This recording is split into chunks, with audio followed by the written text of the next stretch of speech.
Students, आज का जो हमारा टॉपिक है, अभी तक जो प्रीवियस टॉपिक हम लोग कोऑर्डिनेट ज्योमेट्री का डिस्कशन कर रहे थे।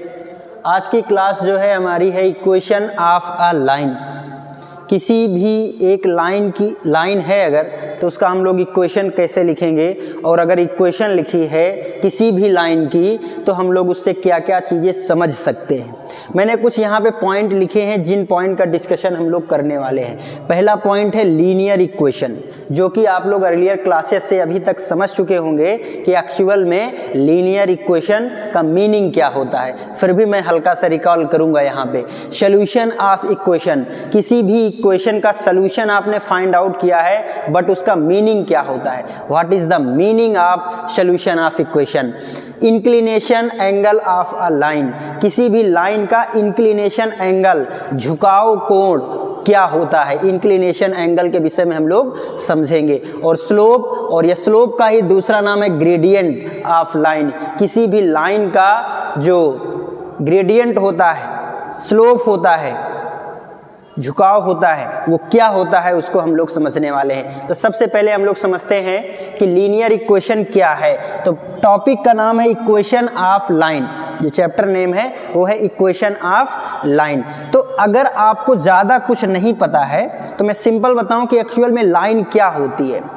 तो आपको ज्योमेट्री सबको पता है कि अगर लाइन को हम लोग ऐसे बनाएं, या मैंने कहा ऐसे बनाएं, तो आप लोग इसको स्ट्रेट लाइन नहीं बोलेंगे। लाइन का मतलब है स्ट्रेट लाइन, तो आप इसको बोलेंगे कि यस ये स्ट्रेट लाइन है। तो ये स्ट्रेट लाइन क्यों है, तो मैं सिंपल से बता दे रहा हूँ। अदरवाइज स्ट्रेट लाइन का टॉपिक क्लास 11th में भी है, जहाँ के लेक्चर्स में आपको ये ज़्यादा चीज़ें क्लियर होगी। बट अभी बेसिक क्लास 10th के लिए आप लोग ये समझ सकते हैं कि किसी भी फिगर को, any figure on the plane is called straight line. कब बोलेंगे उसको straight line? If we take two distinct point on it, उस पे कोई भी दो डिस्टिंक्ट पॉइंट हम लोग ले लें, P और Q, सपोज दैट हमने ले लिया। तो अगर P और Q हमने ले लिया तो all the point lie between the line PQ। इस PQ लाइन सेगमेंट, ये जो PQ लाइन सेगमेंट है, इसके बीच में जितने भी पॉइंट होंगे वे सारे उस फिगर में अगर लाई करेंगे तो हम बोलेंगे कि ये फिगर स्ट्रेट लाइन रिप्रेजेंट कर रहा है। जैसे सपोज दैट मैंने कहा कि ये फिगर स्ट्रेट लाइन है, तो आप कहोगे अच्छा ये स्ट्रेट लाइन है, तो आप यहाँ पे दो पॉइंट लेंगे P और Q। अब कहेंगे इसको स्ट्रेट आप ज्वाइन करिए, तो ऐसे ज्वाइन करेंगे। और अब बोलेंगे कि इस P और Q लाइन सेगमेंट में ये जो पॉइंट है वो तो इस फिगर में नहीं है। जबकि स्ट्रेट लाइन क्या कहती है कि PQ को कंटेन करने वाला जो लाइन सेगमेंट होगा, PQ को कंटेन करने वाला जो लाइन सेगमेंट होगा, उस पे लाई करने वाले सारे पॉइंट उस फिगर में भी लाई करेंगे, तब वो स्ट्रेट लाइन होगा। ठीक है ना। तो इसलिए इसको आप कंटेन करेंगे, तो इसमें जितने ये पॉइंट अगर यहाँ पे है तो PQ लाइन सेगमेंट में है, तो इस लाइन में भी है। समझ में आ रहा है ना। तो each and every point contain on line segment PQ also lie on the given figure, so that figure is called the straight line or simple line। तो ये तो हुआ लाइन, हम किसे समझेंगे, ठीक है। और लाइन की ज्योमेट्री आपको ये दिख रही होगी। इक्वेशन भी आपने, लीनियर इक्वेशन आपने समझा है। लीनियर इक्वेशन क्या समझा है? अगर suppose that ax plus by plus c is equal to 0 आपको गिवन होता था और कहा जाता था इसकी ज्योमेट्री आप लोग ड्रा करिए, तो इसकी ज्योमेट्री आप लोगों को ऐसे कोई स्ट्रेट लाइन मिलता था। तो लीनियर इक्वेशन क्या होता है? तो लीनियर इक्वेशन की ज्योमेट्री एक स्ट्रेट लाइन होती है। The geometry of a linear equation straight line. तो लीनियर इक्वेशन क्या है? तो लीनियर इक्वेशन ऐसी इक्वेशन होती है, ऐसी इक्वेशन को हम लोग लीनियर इक्वेशन कहते हैं जिसमें जितने भी वेरिएबल हैं उनकी डिग्री बोले तो उनकी पावर कितनी होनी चाहिए? 1 होनी चाहिए। जैसे x का पावर कहाँ है? यहाँ पे डिग्री ऑफ x, यानी x की पावर 1 है। डिग्री ऑफ y, यही तो दो आपके वेरिएबल हैं, x एंड y आपके वेरिएबल हैं। a b c आपके आर्बिट्रेरी कांस्टेंट हैं। ठीक है ना। तभी तो ये आपकी एक इक्वेशन बन रही है। वेरिएबल का जो रिलेशन है वही तो इक्वेशन बनता है। रिलेशन इन द सेंस क्या है कि लेफ्ट हैंड साइड और राइट हैंड साइड आपको गिवन होना चाहिए। ठीक है ना। तो ये आपकी एक इक्वेशन है, जो इक्वेशन लीनियर इक्वेशन रिप्रेजेंट करती है ऑफ टू वेरिएबल की, क्योंकि यहाँ पे x and y two variable है और इनकी जो डिग्री है, इनकी पावर जो है ये 1 और 1 है, तो इसलिए ये लीनियर इक्वेशन रिप्रेजेंट करती है और इसकी ज्योमेट्री एक स्ट्रेट लाइन बनेगी। इतनी बात सबको समझ में आ गई होगी। जैसे सपोज दैट मैंने कह दिया ax square plus by square plus c is equal to 0, मैंने बोला क्या ये स्ट्रेट लाइन रिप्रेजेंट करेगी? तो आप कहेंगे नहीं नहीं, ये तो स्ट्रेट लाइन रिप्रेजेंट नहीं करेगी क्योंकि ये लीनियर इक्वेशन नहीं है। अगर ये लीनियर इक्वेशन होता तब स्ट्रेट लाइन रिप्रेजेंट करती, है ना। क्यों नहीं है ये लीनियर इक्वेशन? इक्वेशन है, वेरिएबल 2 है, बट वेरिएबल की जो डिग्री है वो 1 नहीं है, तो इसलिए ये लीनियर इक्वेशन नहीं है, ठीक है ना, नॉट लीनियर इक्वेशन। और ये आपको क्या लिखा है? ये आपका लीनियर इक्वेशन है, और लीनियर इक्वेशन है तो इसकी ज्योमेट्री आपको एक लाइन बनेगी। तो ये बात आपको समझ में आ गई होगी कि लीनियर इक्वेशन एक्चुअल में क्या होता है, कि those equation is called linear equation whose variable having degree 1, जिसके वेरिएबल की जो डिग्री होगी वो 1 होगी, 1 से ग्रेटर नहीं होगी। अब उसमें वेरिएबल 1 है या 2 है, या आप आगे भी बढ़ा सकते हैं ax plus by plus c z plus d is equal to 0, है ना। आप इसी तरह बढ़ाते चले जा सकते हैं, तो वो सब आपको स्ट्रेट लाइन रिप्रेजेंट होती चली जाएंगी, वो 3 डायमेंशन में आपको रिप्रेजेंट हो जाएगी प्लेन की इक्वेशन। चलिए ठीक है, तो ये आपको लीनियर इक्वेशन समझ में आ गया होगा। जैसे मैंने सपोज दैट यहाँ पे लिखा 2x plus 3y is equal to 4, 2x plus 3y is equal to 4, तो ये लीनियर इक्वेशन है। तो हाँ, आप समझेंगे कि linear equation of two variable है, क्योंकि x एंड y दोनों की डिग्री आपको 1 गिवन है। तो इसकी ज्योमेट्री क्या बनेगी? तो आप इसकी ज्योमेट्री आसानी से बना सकते हैं, ठीक है ना। तो मैं थोड़ा सा इसकी ज्योमेट्री बनाऊंगा तो थोड़ा सा चीजें और क्लियर हो जाएंगी। तो आप इसकी ज्योमेट्री कैसे बनाते थे? तो आप क्या करते थे बेटा, 9th क्लास 8th क्लास में याद करिएगा, इसमें कोई भी आप x रखते थे उसके रिकॉर्डिंग y लाते थे, y रखते थे, x लाते थे, और फिर यहाँ पे x और y को ऐसे ड्रा करते थे। कोऑर्डिनेट सिस्टम में पॉइंट को ड्रा करना आपको आ गया है, और ऐसे मिला देते थे उसको। क्लियर है क्या? क्या ये बात सभी को समझ आ गई? अच्छा, इसको मैं थोड़ा इजी कर ले रहा हूँ, यहाँ पे मैं 4 कर दे रहा हूँ, ठीक है ना। हाँ, थोड़ा सा इजी हो जाएगा। तो यहाँ पे अगर मैंने x इज इक्वल टू, अगर मैंने 0 पुट कर दिया तो y इज इक्वल टू आपको क्या आ जाएगा? तो x 0 हो जाएगा, तो y क्या आ जाएगा? 4/4 1 आ जाएगा।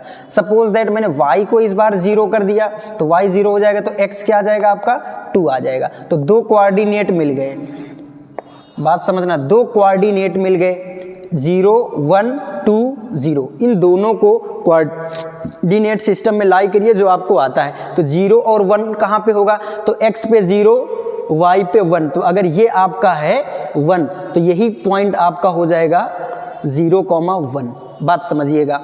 ओके, नेक्स्ट क्या है? 2,0, तो x ये 1 है और ये अगर 2 है तो ये जो आपका पॉइंट होगा ये हो जाएगा 2,0।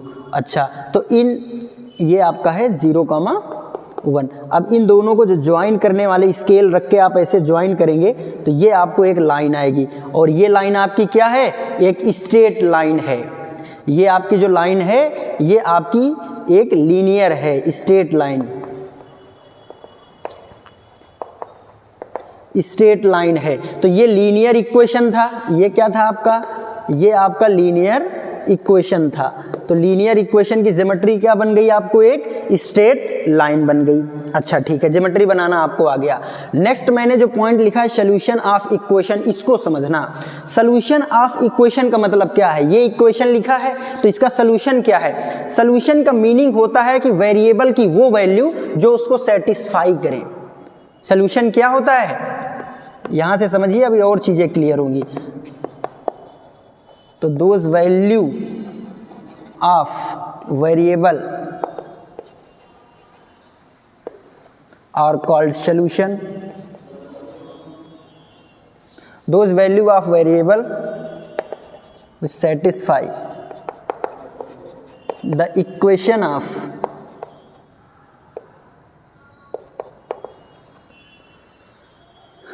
those value of variable which satisfy the equation is called solution of equation.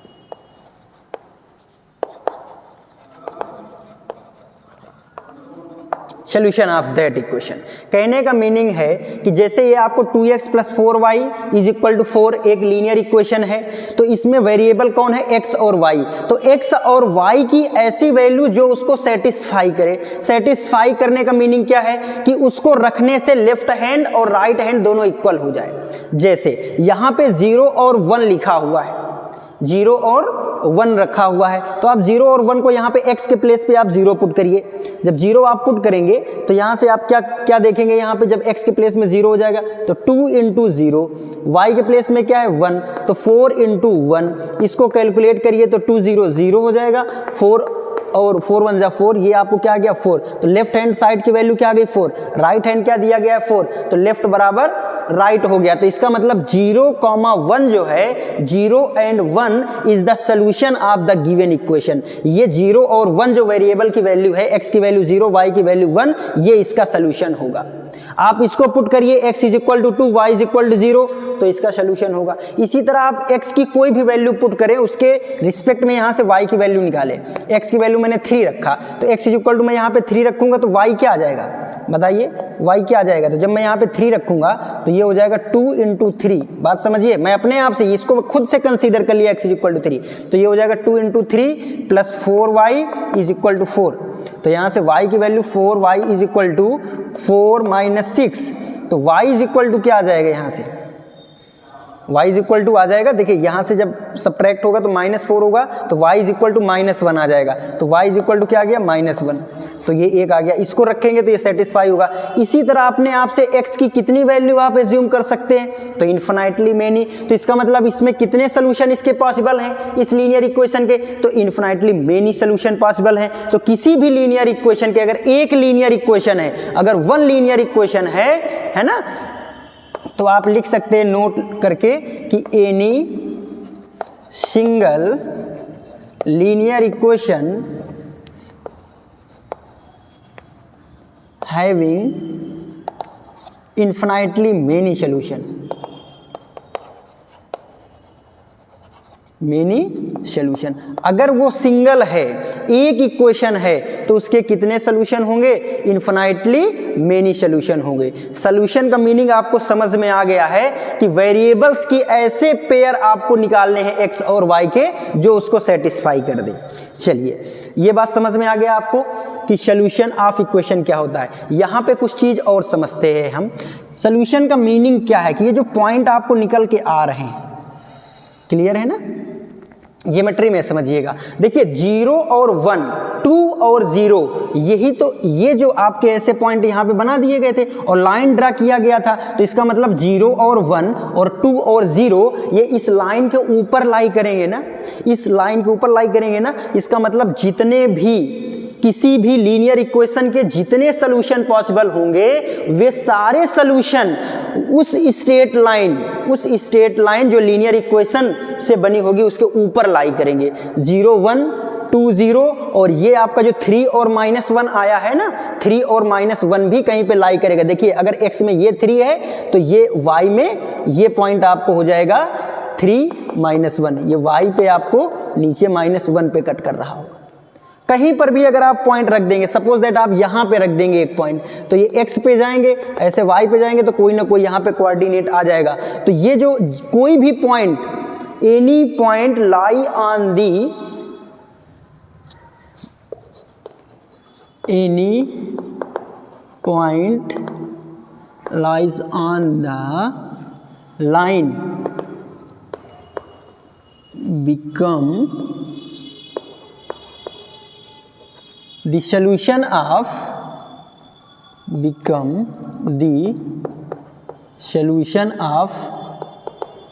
given equation, given that equation। Meaning आप समझिए,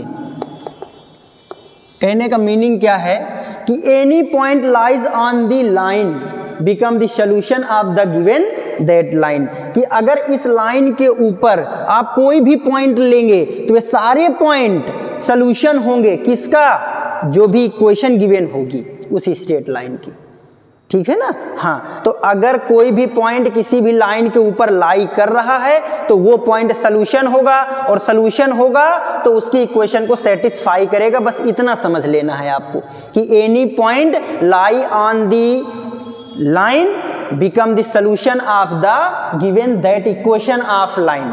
अगर सॉल्यूशन है then satisfying the equation of line. Satisfy का मीनिंग क्या है कि वेरिएबल की वैल्यू पुट करेंगे तो left hand side is equal to right hand side हो जाएगा। इतनी बात आपको समझ में सभी को आ गई है या नहीं आ गई?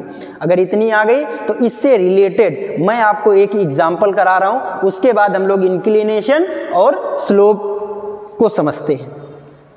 क्लियर है? जैसे देखो यहां पे अब मैं इसको इरेज कर रहा हूं, इसको आप नोट कर लिया।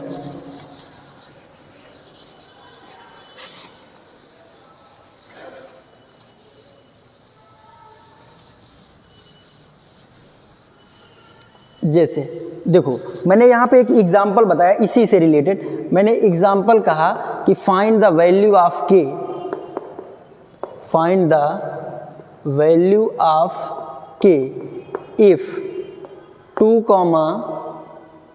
-3 is the solution of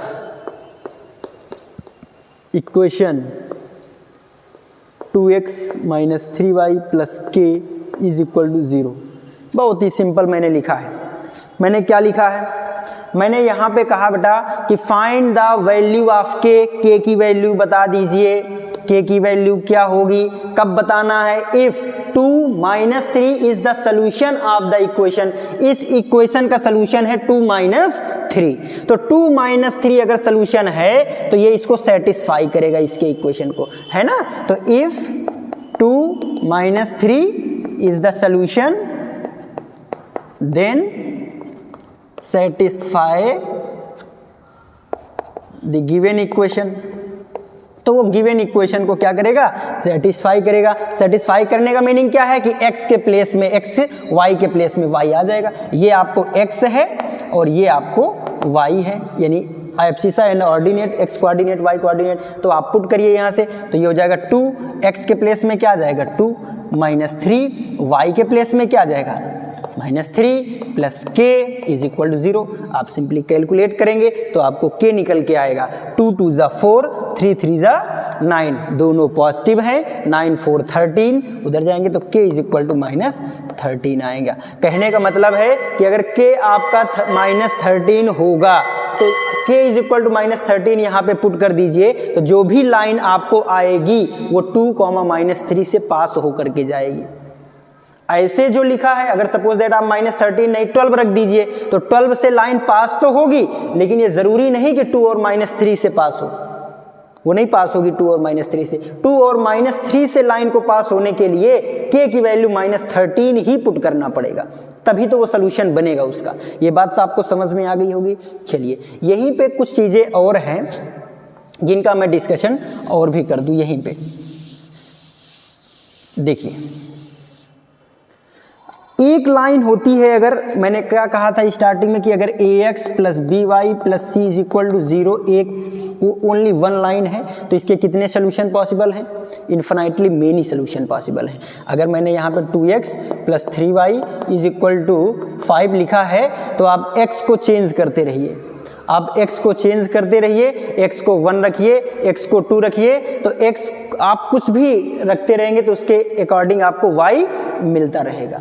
but यहीं पे अगर 2 लीनियर इक्वेशन आपको दे दी जाए, 2 लीनियर इक्वेशन और उनका सोल्यूशन पूछा जाए, ठीक है ना। सपोज दैट आपको लीनियर इक्वेशन गिवन है a1x + b1y + c1 is equal to 0, a2x + b2y + c2 is equal to 0। तो आपने एलजेब्रा में किया होगा कि इनका जो सोल्यूशन है वो आपको क्या होता है, या तो यूनिक होगा यानी 1 होगा, या तो इन्फिनाइट होगा, या तो फिर नो सोल्यूशन होगा। वो क्यों होता है उसको थोड़ा सा मैं बता दूं कि सपोज दैट सोल्यूशन का मतलब क्या है कि वो पॉइंट जो उस लाइन के ऊपर लाई करे। तो अगर इसकी ज्योमेट्री सपोज दैट ऐसे बन रही है और सेकंड वाली लाइन की इक्वेशन ऐसे बन रही है, ऐसे ज्योमेट्री बन रही है, तो वो पॉइंट जो दोनों के ऊपर लाई करेगा वही तो सोल्यूशन होगा। सोल्यूशन का मतलब क्या होता है? साइमल्टेनियस लीनियर इक्वेशन बोला जाता है कि ऐसा x और y जो दोनों को सेटिस्फाई करे, इसको भी और इसको भी। तो दोनों को सेटिस्फाई करने का मतलब है दोनों के ऊपर लाई करना चाहिए। तो अगर कोई पॉइंट यहाँ पे मैं ले लूंगा तो वो इसके ऊपर नहीं होगा, तो केवल एक ही पॉइंट ऐसा है जो इसको भी सेटिस्फाई करेगा, इसका भी सेटिस्फाई करेगा। तो in this case these linear equation, these simultaneous linear equation having only one solution, unique solution represent करेंगे इन दिस केस। ठीक है ना। और सपोज दैट इक्वेशन आपको दोनों पैरेलल हो जाए, तो पैरेलल के केस में क्या हो जाएगी? एक सपोज दैट ऐसे है लाइन, एक लाइन आपकी ऐसे है, तो इन दिस केस में क्या ऐसी कोई पॉसिबिलिटी है क्या कि जो दो पॉइंट दोनों के ऊपर हो जाए? यहाँ पे जो पॉइंट होगा वो यहाँ नहीं होगा, जो यहाँ होगा वो यहाँ नहीं होगा। तो इस केस में नो सोल्यूशन आता है। इस केस में आपको आता है यूनिक सोल्यूशन, इस केस में आता है आपको नो सोल्यूशन। एक केस और है आपका, अगर स्ट्रेट लाइन सुपर इम्पोज हो जाए, कोइंसाइड हो जाए, एक स्ट्रेट लाइन ऐसी है सपोज दैट और दूसरी भी इसी के ऊपर बने, ऐसा होता है, तो इन दिस केस आपको क्या हो जाएगा? इस केस आपका जो हो जाएगा इन्फिनाइट सोल्यूशन आएंगे। क्यों इन्फिनाइट आएंगे? क्योंकि जो पहले वाली लाइन के ऊपर है वो दूसरी लाइन के भी ऊपर है, दोनों लाइन के ऊपर कोई भी पॉइंट आप बनाएंगे तो बनेगा, है ना। तो ये ज्योमेट्री से मैंने ये चीज बताई। ओके, यहीं पे एक पॉइंट आता है आपको कॉन्करेंट, ठीक है ना, पॉइंट ऑफ कॉन्करेंट। तो उसको केवल आपको समझना है कि एक्चुअल में ये पॉइंट ऑफ कॉन्करेंट जो है ये होता क्या है कि 2 आर मोर देन 2 लाइन्स, है ना, ये 3 लाइन्स आर कॉन्करेंट या more than 3 lines are concurrent is said to be if all these line intersect a single point. ये एक सिंगल पॉइंट पे इंटरसेक्ट होनी चाहिए सभी point. The intersecting of all these lines be same. जैसे इसका intersecting point क्या है? ये, इसका इंटरसेक्टिंग पॉइंट ये, दोनों एक जगह पे। एक तीसरी लाइन है जो ऐसे पास हो जाए, तो ये जो पॉइंट है ये पॉइंट ऑफ कॉन्करेंट हो जाएगा, पॉइंट ऑफ कॉन्करेंट हो जाएगा। और ये जो तीनों लाइन है ये कॉन्करेंट लाइन बोली जाएंगी, क्योंकि ये एक ऐसा पॉइंट है जो तीनों के ऊपर लाई कर रहा है, तीनों लाइंस के ऊपर ये लाई कर रहा है। तो ये पॉइंट जो होगा, जो भी कोऑर्डिनेट इसका आएगा वो तीनों का सोल्यूशन बनेगा, तीनों लाइन का सोल्यूशन बनेगा ना। हाँ, ओके। तो अगर कभी भी पॉइंट ऑफ कॉन्करेंट आपको फाइंड आउट करना हो कि 3 इक्वेशन दिया गया हो और आपसे कहे कि उसका पॉइंट ऑफ कॉन्करेंट निकालिए आप, या प्रूफ करिए कि ये तीनों लाइन कॉन्करेंट है, तो आपको कुछ नहीं, 2 पॉइंट को सॉल्व करके x और y की वैल्यू ले आएंगे, 2 लाइंस को सॉल्व करके, और तीसरे को सेटिस्फाई करा देंगे। तो मैं एक एग्जांपल इससे रिलेटेड बता दे रहा हूं आपको। मैंने यहाँ पे एग्जाम्पल लिख दिया है बेटा। क्या लिखा है कि so that the lines this and this are concurrent. ये आपकी कॉन्करेंट हैं या नहीं है, तो आपको दिखाना होगा कि एक ऐसा पॉइंट है जो इन तीनों का सोल्यूशन बनेगा। तो अगर तीनों का सोल्यूशन बनेगा तो आप इन 3 में से किसी भी 2 लाइन को सॉल्व करके x और y निकाल लीजिए, वही तो सोल्यूशन निकालने का प्रोसेस होता है।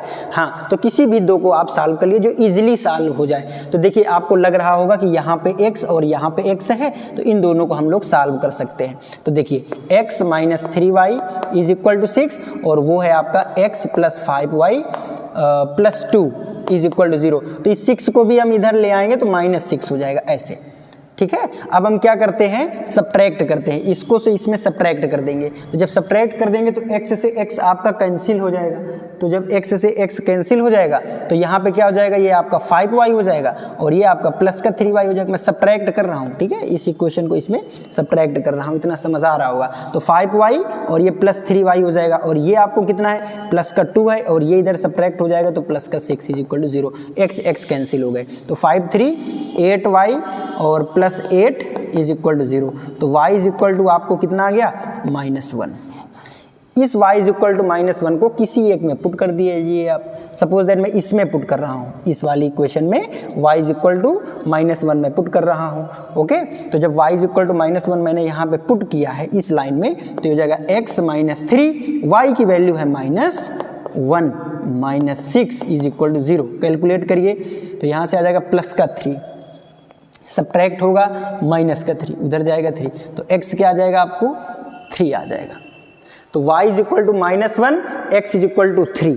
ये क्या आया है, ये आपको अगर मैंने इसको सपोज दैट कहा लाइन 1, इसको मैंने कहा लाइन 2, इसको कहा लाइन 3, तो लाइन 2 और लाइन 3 का इंटरसेक्टिंग आया है। ये लाइन 2 और ये लाइन 3, इनका इंटरसेक्टिंग पॉइंट अगर सोल्यूशन 1 आया है तो इसका मतलब उनका इंटरसेक्टिंग पॉइंट जहाँ पे होगा उसका कोऑर्डिनेट आया है। तो x इज इक्वल टू 3 और y इज इक्वल टू -1 ये आया है।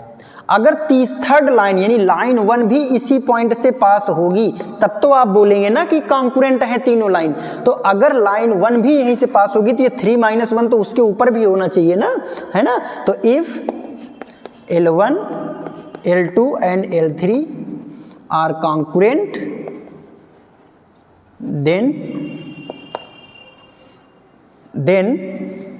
3, -1 all satisfy लाइन 1 आल्सो।